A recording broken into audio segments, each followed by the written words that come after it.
Assalamualaikum warahmatullahi wabarakatuh. Salam pelajar, suka belajar. Halo sobat akuntansi, kembali lagi bersama Kak Kundria di channel Mata Kundria. Nah, video ini merupakan kelanjutan dari video sebelumnya tentang pembahasan buku besar metode Skontro part 1 yang tipe T account. Nah, kali ini kakak mau ngejelasin tentang buku besar metode Skontro lagi, tapi dengan bentuknya 2 kolom. Nah, kali ini kakak bakal buatin soal jurnal umum, jadi nanti kita buat postingannya itu bareng-bareng gitu ya. Nah, di postingan buku besar ini, berhubung papan tulis kakak ini kecil, jadi nanti tak irit-irit cuma 1 kotak, nanti kita hapus-hapus gitu aja ya. Oke, kita langsung. Yang pertama kakak mau buatin soal tentang jurnal umum dulu. Karena kalau mau buat buku besar nggak ada jurnal umum, pasti nggak bisa kan. Oke, kakak tulis ya. Ini biasa kalau kita buat jurnal itu harus ada kopnya. Ini karena kolomnya kecil kakak singkat jadi jurnal U ya, JU atau jurnal umum. Tokonya ibaratnya Mega Jaya. Mega Jaya. Periodenya kita buat periode Desember 2020 udah gini ya. Ini diibaratkan muat gitu aja ya, ibaratnya muat. Ini kakak kecil banget.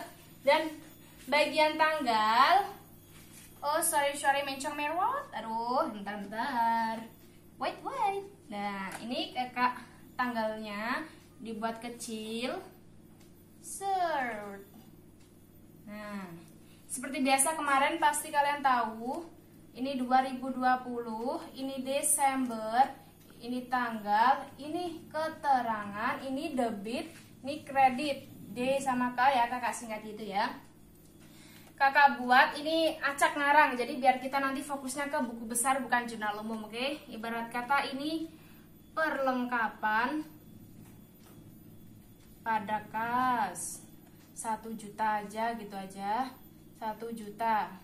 Sebenarnya tulisannya itu harus nominal, bener-bener nominal, nggak boleh disingkat gini karena ini nggak muat, jadi dimaklumi ya teman-teman. Oke, ini kita ibaratkan tanggal 3 kita ada kas atas pendapatan jasa. Ini kakak singkat pendapatan jasa. Set. Jadi udah, terus misal tanggal 4 utang usaha sama kas. Ini ceritanya kita membayar utang. Ini kita buat 2 juta, ini kita buat 2 juta, ini kita buat 1,5 juta ya. Ini 1,5 juta. Oke, kita buat sampai berapa ya? Secukupnya ini aja ya. Terus ini kita buat ibaratnya kita utang gitu kan ya. Berarti kas pada utang usaha. Kita garis, ini 1 juta, ini 1 juta. Yang keenam, kita beli perlengkapan lagi. Perlengkapan pada kas senilai 2 juta. Masih muat 1 lagi. Oke, kita buat apa yuk? Pendapatan jasa lagi ya.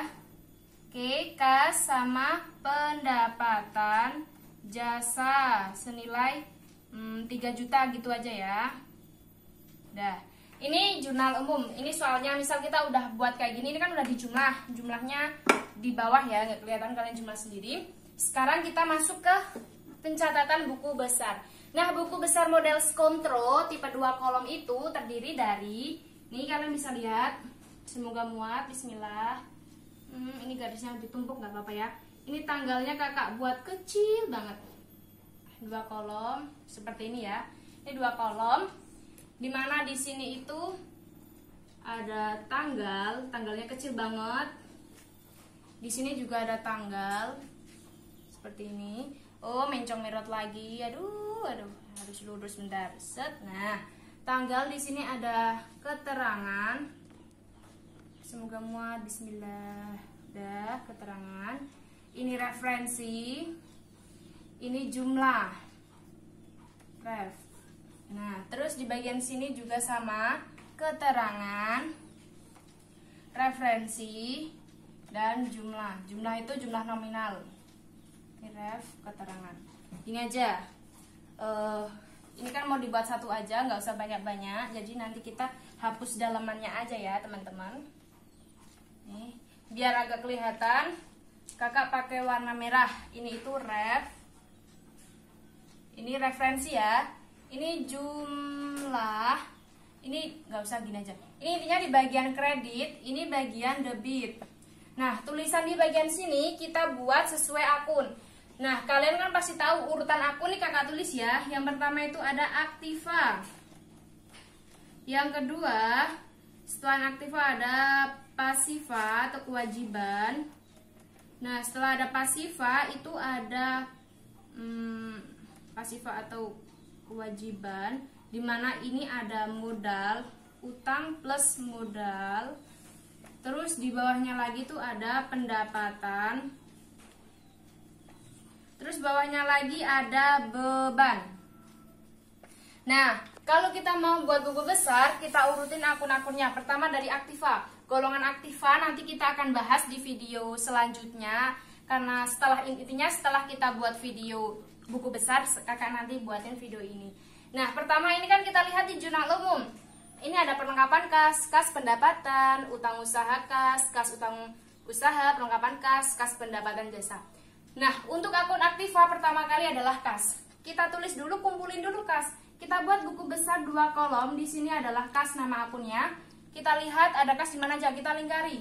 Ini ada kas, ini kas, ini kas, kas.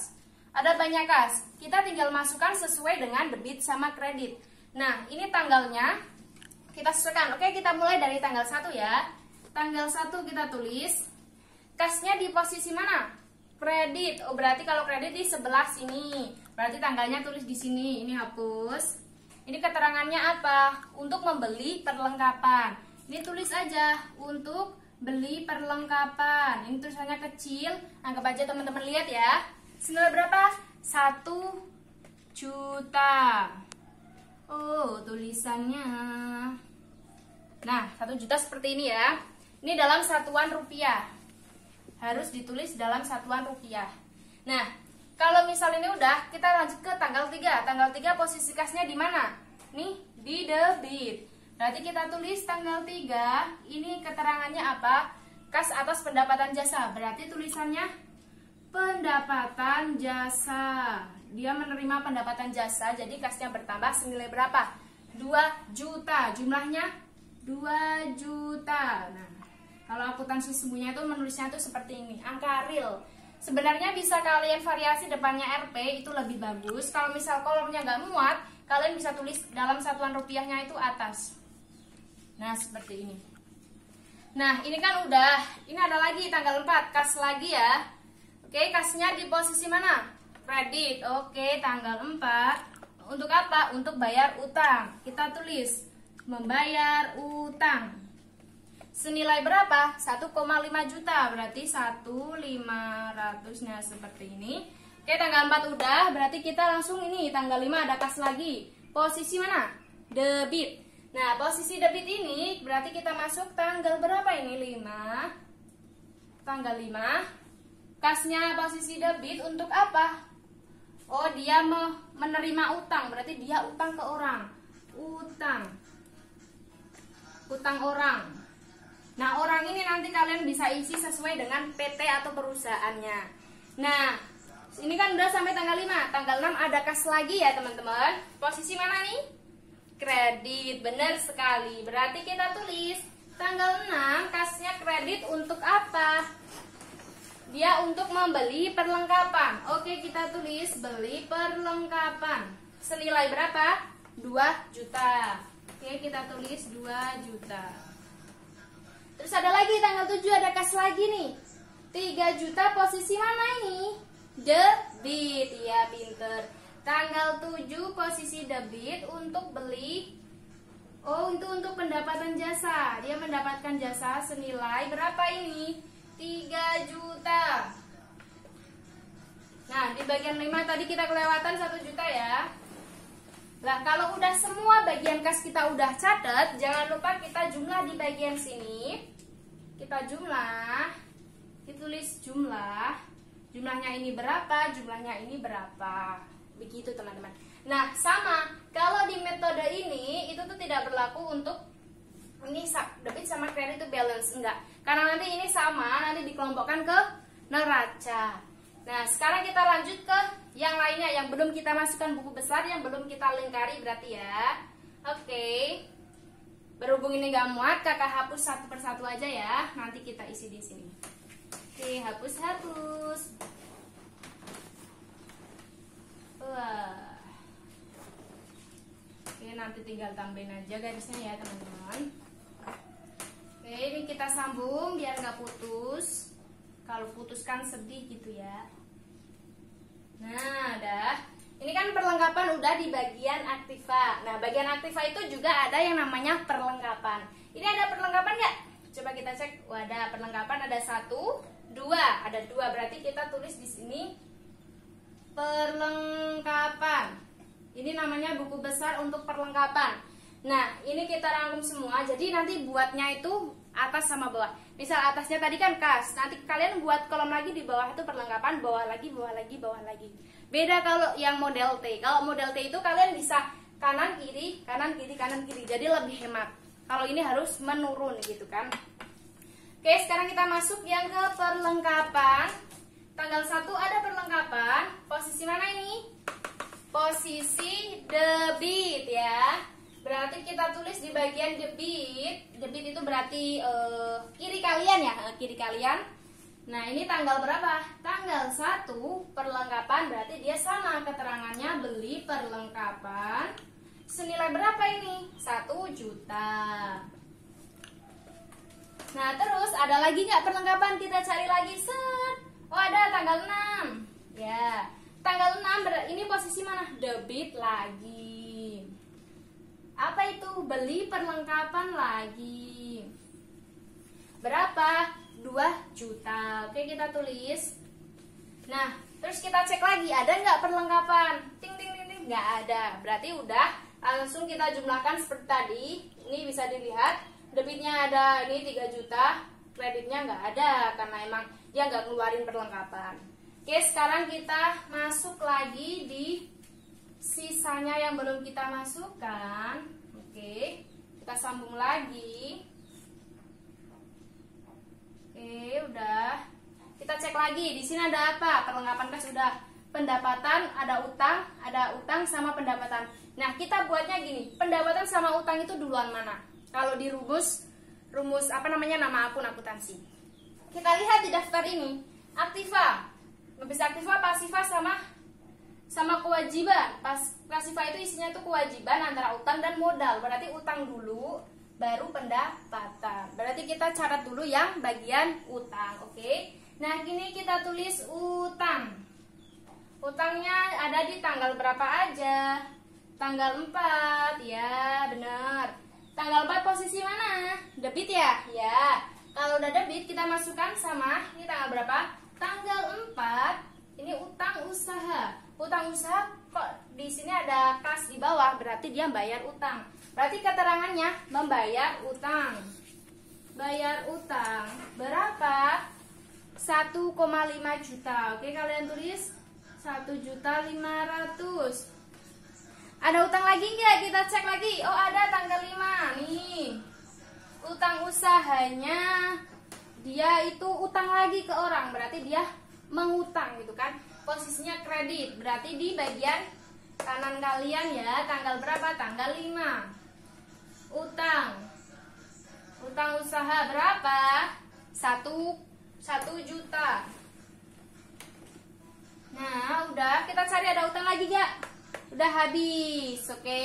Berarti tinggal nih pendapatan jasa. Sekarang kita masukkan pendapatan jasa. Sama, sebenarnya tuh mudah. Cuma yang agak ribetnya kalau di metode ini kalian harus sering-sering buat kolom. Kalau pengen lebih simple, kalian mending pakai yang metode T atau T account atau kolom T. Nah, oke, sekarang kita isi yang terakhir ya, bagian pendapatan. Nih ada 2, oke. Baik, di sini ada oke, jangan lupa di sini tulis pendapatan. Ini ada di tanggal 3 bagian kredit. Tanggal 3 ada pendapatan.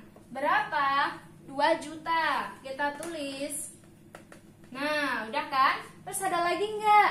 Ada lagi di tanggal 7. Sama kredit. Tanggal 7 pendapatan. Berapa dia? 3 juta. Nah, kalau udah seperti ini kan ini udah. Jangan lupa kalian jumlahin. Nah, setelah ini sudah dijumlahin, ya sudah selesai. Ya intinya gini ya.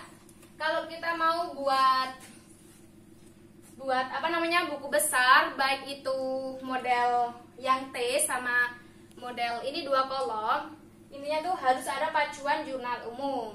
Nah, ini tadi kakak buat jurnal umum secara ringkas, ini sedikit cuma 7 transaksi. Ya intinya kalau nanti kalian menemui soal dan kalian udah buat jurnal umum sampai banyak, itu dikelompokkan jadi buku besar yang nantinya akan mempermudah kita dalam membuat neraca.